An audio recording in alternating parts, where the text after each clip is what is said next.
এখানে দেখুন এই যে বিভিন্ন ধরনের ভাজা পোড়া দিয়ে মুড়ি মাখানো হবে। এই মুড়ি মাখানোর ভাজা পোড়া হিসেবে আছে ছোলা বুট, বেগুন, পেঁয়াজু, আলুর চপ, আরও অন্য অন্য ভাজা পোড়া আছে, ওগুলো আমি অতটা নাম জানি না।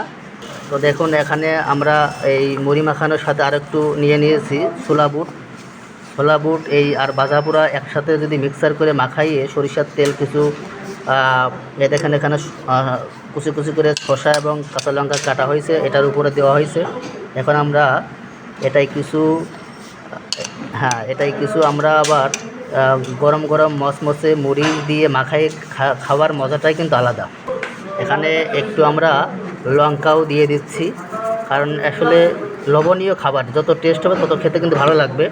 বিভিন্ন ধরনের দেখেন সাথে আমরা আবার কিছু সরিষার তেলও দিয়ে দিচ্ছি। মুড়ি মাখানোটা আসলে অনেক টেস্টি হবে আশা করি, কারণ এখানে ভরপুর ভাজা পোড়া নেওয়া হয়েছে।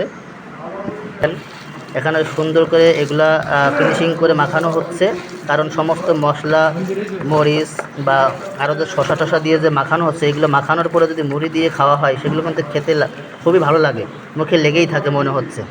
তো মিষ্টির বুরিন্দা বলে যেটাকে, মিষ্টি দিলেও এইটা খাবারটা অনেক গুণ টেস্ট বেড়ে যায়, তো এটাই দেওয়া হচ্ছে আর কি। তো দেখুন এই যে বুরিন্দা,